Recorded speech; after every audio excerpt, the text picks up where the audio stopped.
안녕하십니까. 신인균의 국방TV 심층 분석 시간입니다.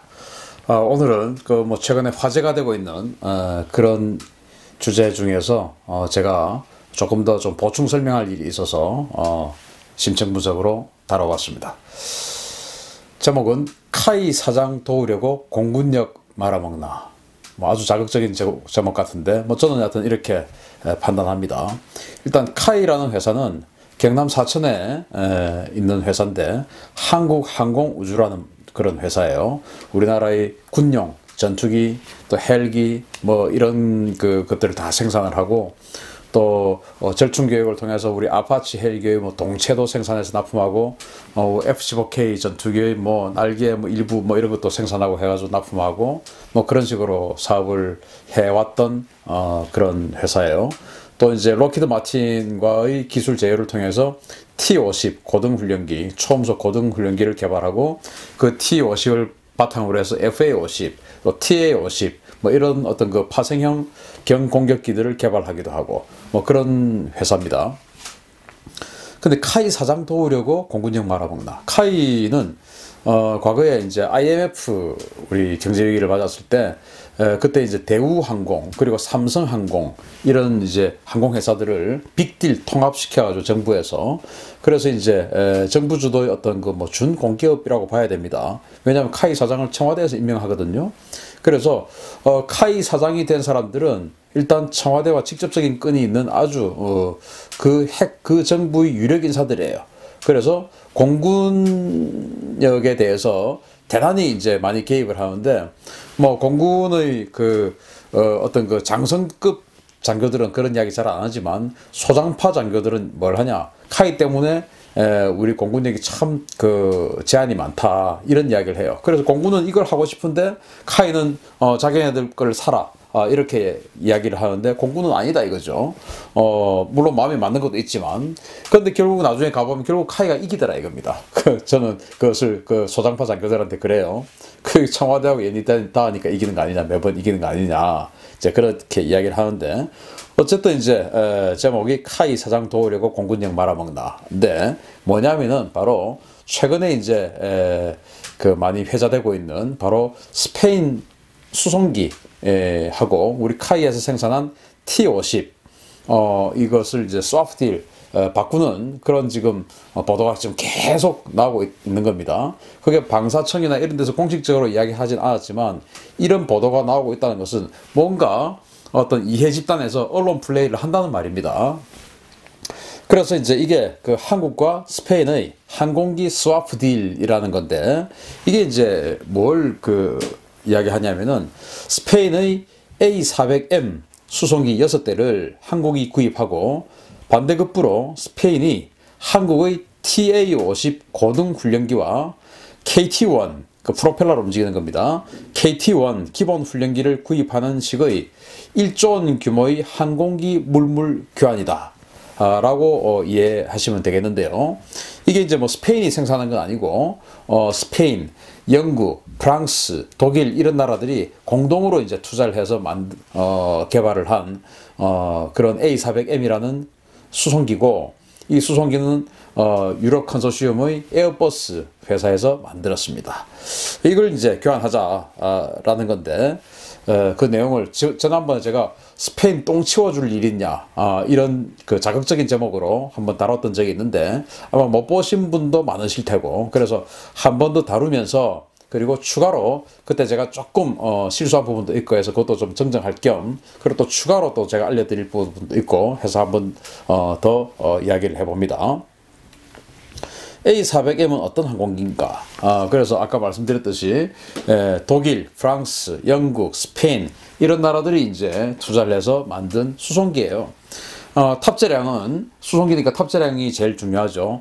37톤의 물자 또는 병력 116명을 태울 수가 있습니다. 무장병력 116명을 태울 수가 있는 것이죠. 즉 사람 116명 태우는 겁니다. 그리고 항속거리는 이 37톤의 물자를 만재 적재를 했을 때는 3,300톤 정도 3,300km 정도 그 날아갈 수 있고요. 한 20톤 정도만 실었다. 이렇게 되면 한 6,400km 정도 날아갈 수 있는 그런 능력이 되겠습니다. 순항 속도는 781km. 프로펠러 항공기로서는 좀 빠른 속도입니다. 우리 여객기 우리가 평소에 타고 다니는 그 제트 여객기들이 주로 한 950km 이 정도 되는데 그거보다 좀 늦지만 수송기들이 프로펠러 같은 경우에는 뭐 한 500km대, 600km대 뭐 이런 식이거든요. 그런데 이제 780km면 프로펠러 수송기 중에서는 좀 빠른 편이다. 이렇게 보실 수 있어요. 다음에 요즘 이제 그 기사가 굉장히 많이 나오고 있는데, 뭐 아무튼 그 이해관계 당사자들이 있으니까, 뭔가 이제 언론 플레이를 시작하는 거겠죠. 그래서, 여기에 이제 기사의 논조는 대부분 그래요. 아주 탁월한 선택이다. 이제 뭐, 서로에게 윈윈이다. 뭐 이제 이런 식으로 나오는데, 한번 그 나왔던 기사들을 한번, 분석을 해드리겠습니다. N 언론에, 제가 뭐 특정 언론 이름을 정확하게 이야기하진 않겠습니다. 대형 수송기 2차 사업 문제를 해결할 수 있을 뿐만 아니라 공군 원거리 수송 능력 확보의 대안이 될 수 있을 것이다. 공군이 대형 수송기 사업을 희망을 하고 있어요.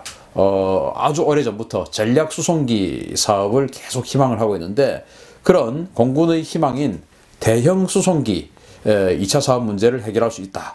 그런 대안이 된다. 이런 그런 긍정적인 평가를 N언론 했고요. 또 S언론 같은 경우는 고성능 수송기를 시중 가격보다 30% 저렴하게 살 수 있고 T-50과 KT-1 등 국산 훈련기의 유럽 시장 진출 계기를 마련할 수 있어서 국내 방산업체가 활로를 찾을 수 있을 것이다. 이렇게 또 평가를 했습니다. 국내 방산업체는 바로 카이겠죠. 수송기를 시중 가격보다 30% 저렴하게 살 수 있다. 그런데 이제 애초에 엄청나게 높게 불러놓고 그냥 30% 싸게 해주는 것인지 원래 싼 걸 또 더 30% 싸게 해주는 것인지 이제 이걸 정확하게 들여다봐야 됩니다. 예를 들어서 뭐 한 5만 원짜리 정도 가치가 되는 그런 물건인데 한 8만 원 붙여놓고 가격표를 그것을 이제 30% 싸게 해서 한 5만 5천 원, 5만 6천 원 정도 받으면 소비자 입장에서 싼데? 라고 생각할 수 있지만 파는 쪽에서 한 6천 원 바가지 씌운 거죠. 뭐 그런 거인지 우리가 자세히 좀 들여다봐야 되는 겁니다. 그러면은 대형 수송기가 공군에게 반드시 필요한가? 지금 그거를 일단 한번 들여다보겠습니다. 그런데 이제 그 대형 수송기 이야기 할 때마다 저는 참 공군이 왜 이런 이야기밖에 못하냐 라는 그런 좀 지적을 하고 싶은데 차라리 우리 한국군이 대규모 공정사단을 운용을 해서 북한의 후방지역에 엄청난 그 공정부대를 투입해서 뭐 개마고원을 일시에 점령하겠다 이런 이야기가 만약에 나온다면은 박수 쳐주고 싶은 이야기인데 그게 아니고 해외에 고립된 교민을 수송할 일 또는 관광객을 수송할 일 뭐 이런 여러 가지 어떤 그 사안이 생길 수가 있기 때문에 그때 우리 국가인 군이 나서는 것이 맞지 않느냐라고 하면서 그럴 때를 대비해서 우리가 이 대형 수송기가 있어야 된다 이런 이야기를 하는 거예요. 2016년도에 일본이 남수단이 이제 그때 내전 가능성이 있었습니다. 2016년도에. 그래서 남수단에 있는 주민을 대피시키기 위해서 일본 항공자위대가 C-130 수송기를 파견을 해서 그 일본 거기 그 남수단에 체류하고 있는 일본 주민들을 철수시켰어요. 그랬던 적이 있는데 그러면은 우리 공군도 C-130 있습니다. 따라서 일본이 당시에 남수단에서 했던 그 작전을 우리 공군도 지금 바로 할 수 있습니다. 그리고 중국이 작년 11월 달이에요. 그 인도네시아 발리섬에 화산 폭발 그 때문에 그 발리섬에 가 있던 중국 관광객 만여 명을 그 수송하는 그런 작전을 했었어요. 그때 중국은 어떻게 했냐? 뭐 사회주의 독재 국가니까 가능했을지 모르겠지만 어쨌든 항공기 징발령을 내려가지고 이 사진 한번 보시면 중국 남방항공입니다. 여기에 있는 그 여객기들을 가지고 가서 관광객들을 태워갔어요. 그 여객기가 바로 A330이라는 여객기입니다. 이게 이제 국제선으로 주로 이용되는 그런 항공기거든요. 아마 시청자 여러분들께서도 A330 타보신 분들 많으실 겁니다.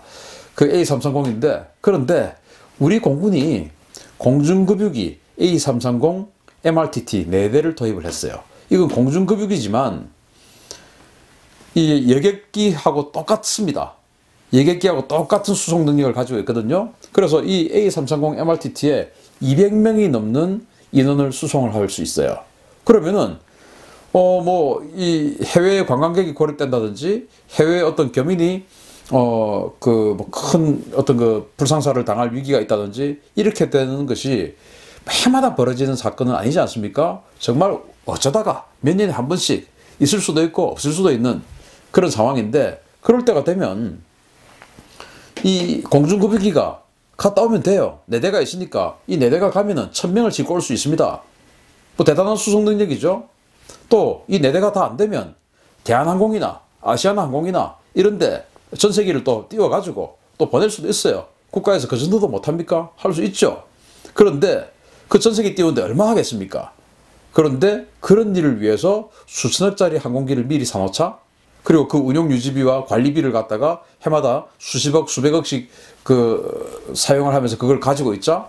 그걸 왜 관리비를 수십억 수백을 들이고 있습니까? 그 사고 생기면 전세기 보내면 되죠. 또 공중급유기 4대가 있는데 이 공중급유기 4대를 보내면 됩니다.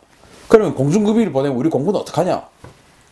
공중급유기는 그야말로 전쟁이 발생했을 때 기묘하게 쓰이는 것이지 평소에는 전투기들이 수명을 늘려주는 정도의 역할. 왜? 착륙을 자꾸 할 때 이 랜딩 기어, 즉 이 바퀴의 어떤 그 연결 부분 이런 데가 이제 하고 이 날개 부분, 이 기골 부분이 손상이 좀 심하니까 위에서 급유를 한 번 더 해주고 1시간 만에 착륙할 것을 2시간 동안 작전하게 해주면 그 전투기들이 착륙을 할 때 어떤 그 받는 데미지가 좀 적어지니까 사용 기간이 조금 늘어날 거다. 이제 이런 그 이점이 있어요. 그렇지만은 그걸 안 한다고 해서 공군력이 무너지고 이런 건 아닙니다.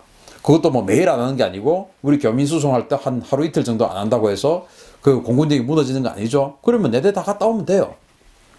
그런데 그 교민 수송을 위해서 이런 수천억짜리 전략 수송기를 미리 서너 대, 대여섯 대 구입해서 그 운영 유지비 대당 수십억 원, 어쩌면 또 수백억 원이 될지도 모르는 대당 운영 유지비를 우리가 지출하고 있어야 된다. 이거를 도대체 논리적으로 그 말이 맞는 말인지 여러분들 한번 판단해 보십시오. 맞습니까? 안 맞죠? 자, 그런데 이 그 A330 그 A400M은 독일, 영국, 그리고 여기 프랑스, 스페인 이 4나라가 대주주예요. 여기서 많은 이제 지분을 투자를 해서 이제 만든 비행기인데 도입을 포기하고 줄이고 뭐 이렇게 이제 속출을 하는 겁니다. 지난번에도 말씀을 드렸지만 왜 포기하냐? 독일 같은 경우는 제일 큰 제목이 너무 비싸다라는 겁니다. 독일은 60대를 주문을 하기로 하고 이 사업을 시작을 했습니다. 그런데 그 중에서 7대의 주문을 취소했어요. 그리고 그러면 50세대가 됐죠. 그 중에서 40대만 독일 공군이 쓰기로 하고 10세대는 남에게 팔려고 지금 해외 어떤 그 구매자를 지금 찾고 있어요. 마치 우리나라 같은 그런 나라를 지금 찾고 있는 것이죠. 거기에 스페인이 한 발 더 빨랐던 겁니다. 어쩌면 우리는 독일하고 사업을 할 뻔했어요. 그리고 독일은 7대의 주문을 취소를 하고 나서 뭘 했냐? 바로 우리 공군이 지금 가지고 있는 C-130 그리고 KC-130 이거는 그 공중급유기인데요. C-130 수송기 세대, KC-130 공중급유기 세대 각각 세대에서 6대를 도입을 했어요. C-130을 7대 주문을 취소하고 그리고 10세대는 자기네들이 안 쓰고 다른 나라에게 제3국에게 팔겠다고 지금 구매자를 찾고 있는 중이고 독일은 그래요. 영국 같은 경우는 획득비와 유지비 둘 다 너무 비싸다라는 겁니다. 그래서 영국은 25대를 주문을 했는데 그 중에 3대의 주문을 취소했습니다. 그리고 영국이 유지비가 비싸다고 이야기를 했는데 영국의 언론에 보면 뭐라고 나와 있냐? 유지비가 이 A400M은 시간당 41,666달러의 유지비가 든다는 겁니다. 시간당 41,000. 그러니까 뭐 시간당 한 4,500만 원 든다는 말이 되겠죠. 이게 엄청난 비용이 드는 건데 반면에 C130 같은 경우는 시간당 6,600달러. 그러니까 시간당 한 700만 원 정도 조금 넘는 돈이 든다는 거죠. 따라서 이 C130보다 이 A400M이 무려 6.3배의 유지비가 소요가 된다. 대단히 비싼 거죠. 그런데 C130 같은 경우는 한 80명 정도의 병력을 수송할 수 있는데 이 A400M 같은 경우는 한 116명을 수송할 수 있으니까 물론 조금 뭐 한 33명, 4명 정도 더 많아요. 그렇지만은 그게 이 정도 유지비 차이를 불러올 만큼 대단한 차이는 아니다 라는 겁니다. 그 다음에 프랑스 같은 경우 너무 비싸고 성능이 부족하다, 이렇게 이야기를 하면서 또 C130J에서 30이라고 하는 모델을 별도로 도입을 했습니다. 그 A400M의 주주이기도 하면서요. 그래서 이 프랑스가 주장하는 내용은 뭐냐? 야지 이착륙 능력이 부족하다. 그러니까 비포장 상태에서 이착륙 능력이 부족하다.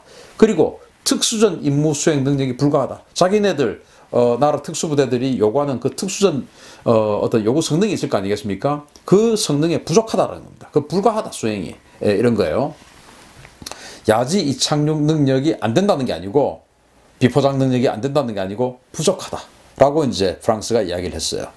그리고 이제 이 부분이 제가 전에 지난번에 좀 실수했던 그런 내용인데요. 어쨌든 좀 이따 다시 설명해 드리겠습니다. 획득비, 유지비가 너무 비싸다고 스페인은 이야기를 합니다. 획득비도 비싸고 유지비도 너무 비싸다. 유지비는 아까 영국에서 설명을 해드렸죠. C130의 6.3배라고. 그래서 이제 스페인 같은 경우는 27대를 발주를 했다가 14대만 쓰기로 하고 13대를 해외 구매자에게 판매하기로 했는데 그걸 이제 우리나라를 찾은 겁니다.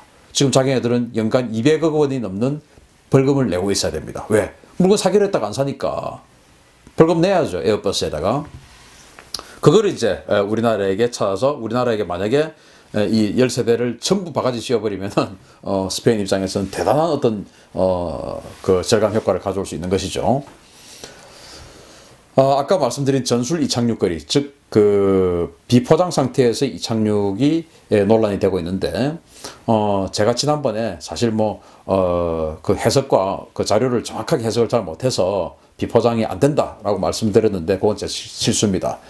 비포장 이착륙 능력이 아주 딸린다라고 정정을 하겠습니다. C130 같은 경우는 비포장 상태에서의 이륙거리가 549m입니다. 반면에 C-17, 즉 미국이 쓰고 있는 그 전략 수송기죠. 그 제트 엔진으로 된 세계 최고의 수송기죠. 이게 이제 비포장 상태에서 915m를 소요가 됩니다. 그런데 이 A400M은 제트 엔진도 아니고 C-17처럼 탑재량이 많은 것도 아니고 C-17은 한 70여 톤의 그 어떤 장비를 탑재를 해요. 근데 A400M은 37톤밖에 안 되지 않습니까? 그러면서도 무려 980m의 활주거리가 필요한 겁니다. 야지에 평평한데 1km 가까운 그런 평평한 야지가 있습니까? 없죠. 그런데 이 C130 같은 경우는 구릉, 뭐 또 얼음, 북극의 얼음에도 착륙을 해요. 그리고 해안의 어떤 백사장 이런 데도 착륙을 합니다. 왜? 실전에서 지금 그렇게 하고 있으니까. 그런데 이 A400M은 그냥 에어버스에서 회사 내에서 자체적으로 실험한 것밖에 없어요. 보니까 아주 평평한, 정말 이 콘크리트 바닥 같은 데다가 모래 그냥 뭐 뿌려놓은 정도로 보일 정도로 평평한 어떤 그 바닥 이런 데 착륙을 하는 동영상이 몇 개 있던데, 아무튼 어쨌든 그나마도 거리가 980m나 소요된다. 이륙거리가. 착륙거리는 C130 같은 경우는 불과 427m, 그리고 C17 같은 경우는 이제 823m, 무거우니까 더 멀리 이제 브레이크가 좀 밀리겠죠. 그리고 A400M은 역시나 770m나 착륙거리가 소요된다. 그래서 비포장이 이렇게 1km가량 확보가 되는 비포장 어떤 그 상태의 야지가 있을까? 이런데 이착륙하려고 있는 건 아니잖아요. 좀 평평한데 뭐 이 정도면 착륙할 수 있을까? 좀 그 상상하기 힘든 그런 곳. 예를 들면 골프장의 파5, 페어웨이 같은 곳. 이런데 착륙할 수 있어야 되는 겁니다. 이제 그런 것들이 이 A400M은 힘들다라는 게 전술 이착륙거리의 논란입니다. 그 다음에 프랑스가 왜 특수전이 잘 안 된다라고 하느냐. 이 C130 같은 경우는 그 낙하산 타고 뛰어내리는 문이 양쪽에 있어요. 양쪽에. 그래서 양쪽에서 동시에 뛰어내립니다. 뛰어내리는데 설계를 뭐 어떻게 했는지 저는 뭐 항공학자가 아니기 때문에 모르겠지만 저는 결과만 들어서 압니다. C130은 양쪽에서 딱 뛰어내리면은 어떤 그 기류에 의해서인지 뭔지 몰라도 어쨌든 이 낙하산 양쪽에서 펼친 이 낙하산들이 조금 벌어진답니다. 벌어져서 양쪽에서 뛰어내리는 이 낙하산이 서로 엉키지 않는데요. 그래서 벌어지게끔 해서 떨어진다는 거예요. 근데 이 A400 같은 경우는 양쪽에서 만약에 뛰어내리면 이게 평행으로 벌어지지 않고 평행으로 온다는 겁니다. 그래서 엉킬 수가 있답니다. 양쪽에서. 그래서 한쪽에서만 뛰어내려야 된답니다. 그리고 이제 그런 것들이 뭐 어떤 기류 때문인지 뭐 때문인지는 전 몰라요. 어쨌든 평행으로 오다가 엉킬 우려가 있다. 그래서 그런 위험성이 있기 때문에 한쪽에서만 뛰어내려야 된다. 자, 그러면은 80명 타는 이 C130이 양쪽에서 뛰어내리면은 40번만 뛰어내리면 되는 거 아니겠습니까? 그러면은 아주 조밀한 지역에 80명의 한 개 중대가 한꺼번에 그냥 조밀한 지역에 딱 그 떨어질 수 있는 것이죠. 40명만 뛰어내리면 되니까 양쪽이니까. 근데 A400M은 116명을 타는데 이게 한쪽에서 뛰어내려요. 그러면은 이 다 뛰어내리면 40번의 점프가 아니고 116번의 점프를 다 해야 되는 겁니다. 그러면은 한 줄로 얼마나 길게 부대가 흩어지겠습니까? 그러면은 이 부대가 다시 모이는 시간 이런 거 고려하면 이건 굉장히 위험한 것이죠. 저의 어떤 그 대항군들이 만약에 낙하산 타고 뛰어내리는 것을 발견하고 그 방어병들이 모여든다? 어떻게 감당하겠습니까? 흩어져 가지고 모여서 빨리 집결해 가지고 다음 어떤 그 작전을 펼쳐야 되는데 이렇게 흩어져 가지고 어떻게 하겠습니까? 따라서 프랑스는 이건 특수작전용으로 안 되겠다. 그래서 C130을 다 샀다는 겁니다. 이런 걸 지금 우리가 사야 됩니까? 참, 유지비는 감당할 수 있나? 아까 유지비 제가 그 독일 관련해서 말씀을 드렸는데, 영국 관련해서 말씀을 드렸죠. C-17, 미국의 전략수송기인 이 C-17, 물론 지금 생산 안 돼요. 라인 닫았습니다. 우리가 사고 싶어도 살 수가 없고, 정말 그래도 사야 되겠다 생산하면 그 폐쇄한 라인을 다시 살려야 되기 때문에 아마 엄청나게 비싼 가격을 주고 사야 될 겁니다. 그래서 저는 묻습니다.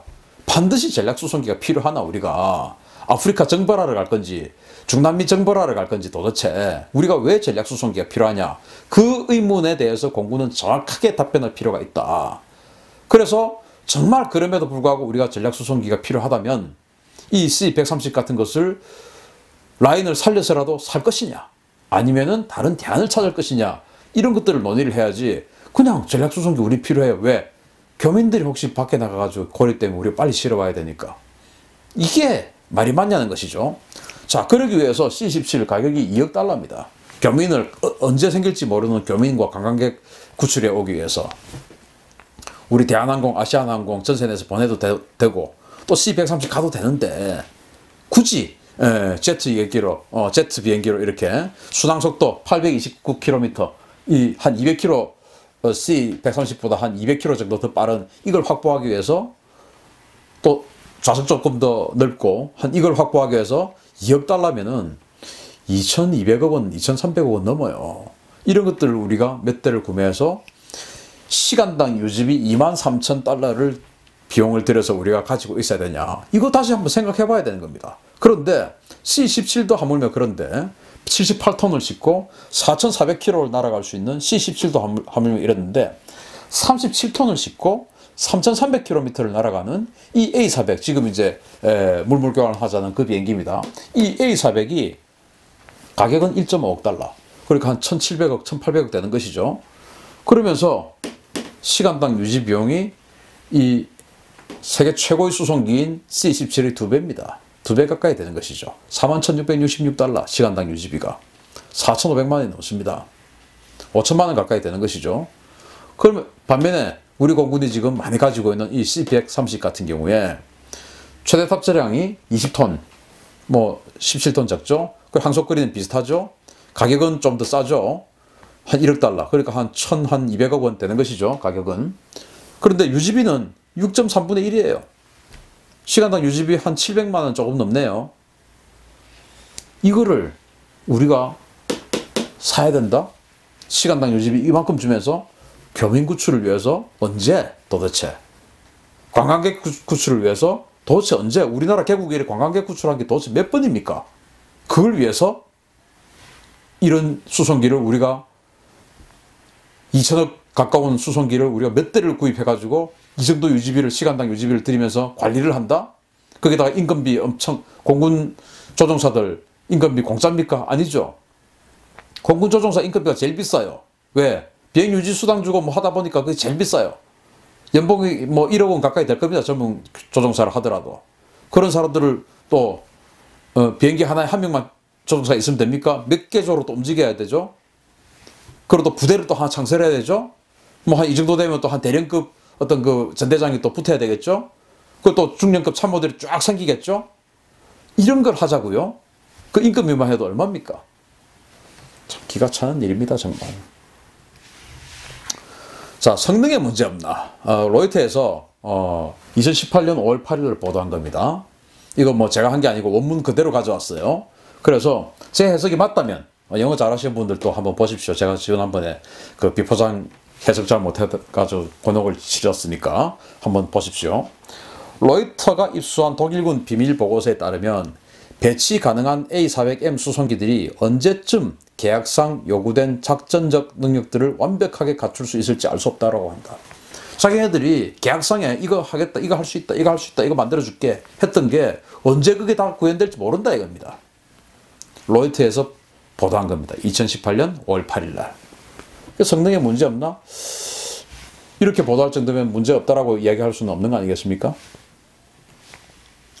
자, 그런데 비즈 한국이라는 언론에서 배임 소지에 대한 보도를 했습니다. 요게 이제 그 2018년 12월 12일 며칠 전이죠. 비즈 한국이라는 데서 보도를 한 건데 배임의 소지가 있다. 배임이 이제 어떤 그 피해를 준 거 아니겠습니까? 형법 제355조 횡령 배임 이것을 보면 1. 타인의 재물을 보관하는 자가 그 재물을 횡령하거나 그 반환을 거부한 때는 5년 이하의 징역 또는 1,500만 원 이하의 벌금에 처한다. 2. 타인의 사물을 처리하는 자가 그 임무에 위배하는 행위로서 재산상의 이익을 취득하거나 제3자로 하여금 이를 취득하게 하여 본인에게 손해를 가한 때에도 전항의 형과 같다. 5년 이하의 징역 또는 1,500만 원 이하의 벌금이란 말이겠죠. 이게 뭐냐? 방위사업청이 타인의 사물을 처리하는 자, 즉 방위사업청이란 말입니다. 방위사업청이 카이의 편의를 봐주기 위해서, 카이에게 이익을 주기 위해서 특정 업체를 딱 정하고 A400M이라는 에어버스를 정하고 이렇게 했을 때, 공개입찰 같은 걸 안 하고 했을 때 배임의 소지가 있다 이겁니다. 뭐 저는 법학자가 아니기 때문에 그 비즈 한국의 보도가 맞는지 안 맞는지를 제가 판별을 할 수는 없어요. 그건 어쨌든 그 비즈 한국에 그렇게 보도를 해놨더군요. 그래서 이런 부분에 대해서도 우리가 생각해 봐야 된다. 왜 카이를 도와주기 위해서, 특정 업체를 도와주기 위해서 또 특정 업체를 찍어서 물건을 사야 되냐, 공개 입찰 없이 수의계약으로 사야 되냐 하는 그런 부분에 대해서 혹시 이런 법률 위반의 소지가 없는지 그걸 잘 봐야 된다는 겁니다. 자, 그러면 왜 이렇게 무리하게 추진하냐, 이게 이제 제가 하고 싶은 말이에요. 카이가 올 9월 미 공군 고등훈련기 사업, 즉 18조 원의 최초 어떤 그 예산이었는데 결국은 10조 원 사업이 됐는데 10조 원의 예산으로 미 공군이 351대의 고등훈련기를 구입하고 46대의 훈련용 시뮬레이터를 구입하는 사업이었습니다. 이 사업을 하는데 카이와 로키드 마틴의 컨소시엄, 그리고 보잉과 스웨덴 사브의 컨소시엄이 2파전이 붙었어요. 뭐 물론 하나 더 있었는데 그건 큰 의미가 없고요. 그래서 뭐 그걸 몇 년간 이제 서로 간에 홍보전, 수주전, 로비 뭐 쫙 해오다가 결국 올 9월 달에 보잉과 사브 컨소시엄이 이겨버렸습니다. 카이가 졌는데, 지난 이제 우리 문재인 정부 출범을 하고 나서 카이의 전 사장이었던 즉 박근혜 정부에서 임명을 했던 카이의 전 사장을 뭐 방산 비리 관련해서 구속시켜 버렸습니다. 그때 이제 우리 이 군사 분야에 종사하는 사람들이 이런 우려를 많이 했었어요. 아니 지금 18조 원, 그때 처음에 18조 원 사업이었으니까 18조 원짜리 사업을 지금 추진하고 있는, 그 수출을 추진하고 있는 이 우리 편 장수를 저렇게 잡아 넣어버리면은 미 공군이 우리 뭘 믿고 사겠느냐. 우리 T-50을 생산하는 이 회사의 장을 비리 혐의로 지금 잡아 넣어버렸다? 그러면은 상대가 우리 물건을 어떻게 믿고 그걸 사겠느냐. 왜 이 시기에 하필 그러냐. 이제 이런 그 우려들이 사실은 많았습니다. 그래서 이제 이 카이는 뭐 국영 기업이다 할 정도이기 때문에 이제 이 사장을 정부에서 그 임명을 해요. 그래서 이제 이번 사장이 이제 취임을 했고, 당연히 뭐 가격이나 여러 면에서 떨어지기 때문에 졌습니다. 그런데 사장이 바뀌었기 때문에 졌다, 또는 중간에 사장이 그런 비리 혐의로 구속이 되었기 때문에 졌다, 저는 뭐 그렇게는 보지 않아요. 어떤 그 이미지적으로 영향을 미쳤을 수 있지만 어쨌든 우리 T-50이 비쌌습니다. 그 상대가 너무 싸게 어떤 가격을 제시했기 때문에 어쩔 수 없이 졌어요. 중과부적이었어요. 그런데 아무튼 이 새로 임명된 지금 현재의 사장은 취임하자마자 사상 최대의 사업에 실패를 하고, 그리고 필리핀에 수리온 헬기를 팔려고 했는데 두테르테 대통령까지 와서 뭐 수리온 헬기 좋구나, 이거 사야 되겠다 이야기를 했음에도 불구하고 갑자기 마리논, 즉 수리온의 해병대형이죠. 그 마리논 헬기가 이 프로펠러, 즉 로터가 떨어져 가지고 추락해서 비극을 당하지 않았습니까? 그런 어떤 여러 가지 악재가 겹쳐서인지 며칠 전에 필리핀이 우리 수리온이 아니고 미국제 블랙호크를 사겠다, 그게 더 싸다, 이렇게 해버린 거 아니겠습니까? 물론 그건 중고인 것으로 저는 알고 있는데요. 어쨌든 그게 더 싸다, 이렇게 해버린 거 아니겠습니까? 그러니까 미국의 10조 원짜리 사업에 T-50 사업에 실패하고, 필리핀에 수리온 헬기 팔려다가 실패하고, 자꾸 실패를 하는 거예요. 그러니까 카이 주식 떨어지고, 그럼 왜 자꾸 사업하고 있는 중간에 사장을 그렇게 구속을 시키냐, 자, 이런 비난여로 나오고, 뭐 이러다 보니 혹시 그 카이를 도와주기 위해서 이렇게 혹시 국방부에서 이런 일을 무리하게 추진하는 것은 아니냐라는 생각을 하는 것이죠. 그런데 국방부는 이런 사업을 한다라고 이야기한 적은 없어요. 방사청도 이거 하겠다라고 이야기한 적은 없어요. 그런데 계속 지금 언론들이 여기 나오고 저기 나오고 계속 언론들이 나와서 포탈의 메인을 장식하고 있습니다. 그 말인즉슨 누군가가 계속 군부를 떼서 연기를 피우고 있다는 말입니다. 누군가가, 그 누군가는 모르겠어요. 그게 카인지 아니면 뭐 누군지는 모르겠어요. 어쨌든 계속 그렇게 연기를 피우고 있다는 것은 그런 상황에서 우리 국방부나 방사청은 강력한 부인을 하지 않고 있다. 이거 사실 무근이다, 안 하고 있지 않습니까? 은근히 지금 보고 있는 것이겠죠. 그래서 저는 이 공군참모총장 출신의 우리 정경두 국방부 장관께서 공군력에 대해서 누구보다 더 잘 아시는 분이에요. 아예 이분은 그 비행을 마친 중령부터 별 4개까지 오직 그 전력 구매, 전력 계획, 이 분야에 전력 소요를 하고 뭐 구매하고 이거 사자 결정하고 그 분야에 수십 년을 종사했던 진짜 전력 분야의, 공군 전력 분야의 최고 전문가예요. 그런 분이 이런 유지비 많고 그리고 성능 어정쩡하고 이런 수송기를 산다라고 하는데 지금 관망을 하고 있다. 이거는 저는 맞지 않다라고 생각합니다. 정말 공군참모총장 출신으로서 공군력을 그렇게 설계해 왔고 그렇게 강하게 만들고 싶었던 분이라면은 이거는 우리 거하고 안 맞다. 우리 공군은 이런 일항을 가야 된다. 아니면은 이건 유지비가 비싸기 때문에 차라리 이런 수송기를 우리가 더 다량으로 사서 특수전을 할 수 있는 그런 여건을 마련하는 게 좋다. 개마고원으로 우리 들어가야 되지 않느냐. 그래서 공정부대를 개마고원 낙하시켜야 되지 않느냐. 뭐 이런 이야기를 할 수 있어야 되는데 지금 입을 막고 가만히 있다라고 하는 것은 은근히 지금 여론의 추이를 지켜보는 것일 수 있지 않느냐. 그래서 이 국방부 장관께서는 우리 군사력을 위해서 강한 군사력을 설계하고 양병하기 위해서 존재하시는 분이지 어떤 다른 라인에서 뭔가를 추진하는데 우리 군사력을 이용시켜주고 편리를 봐주기 위해서 존재하는 분은 절대로 아니다 라는 그런 우려를 제가 말씀을 드릴 수밖에 없어요. 저는 우리 군이 강해졌으면 좋겠습니다. 카이도 좋은 회사로서 성장해서 결국은 그것이 우리 항공우주산업 발전에 기여를 했으면 좋겠습니다. 그러나 카이의 발전과 우리 군의 발전을 두 개 중에 하나를 선택하려면 저는 당연히 우리 군사력, 강한 군사력을 선택을 합니다. 왜 카이를 위해서 우리 군사력이 희생을 해줘야 됩니까? 이건 안 되는 것이죠. 카이도 좋고 우리 군사력도 좋고 이렇게 되면 서로 간에 윈윈이 되는 것이지 카이를 살려주기 위해서 우리 군사력을 희생시키자. 이건 안 맞는 것이죠. 그래서 카이를 위해서 우리 군이 존재해서는 안 된다. 그렇지 않습니까? 왜 카이를 위해서 존재해야 됩니까?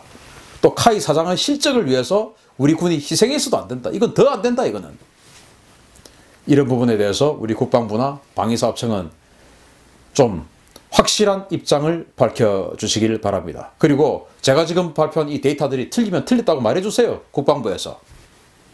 틀렸다고 말해주시기 바랍니다. 맞으면 제가 말한 게 틀리면 저는 오히려 속이 더 시원하겠습니다. 아, 그러면 나 지지하겠다 라고 할 수 있는데 제가 지금 뭐 독일 언론, 프랑스 언론, 영국 언론 다 취합해가지고 이렇게 보니까 그 본 결과가 제가 지금 말씀드리고 있는 데이터예요. 그게 틀렸으면은 틀렸다라고 저한테 말씀을 해주시면 저는 지지하겠습니다. 왜? 저는 우리나라 잘 됐으면 좋겠거든요. 그래서 정현두 국방부 장관께서 부디 국익을 위해서 활동해 주실 그런 국방부 장관으로서 기억되어 주시길 바랍니다. 그런 우려를 말씀을 드리면서 오늘 심층분석 마치도록 하겠습니다. 감사합니다.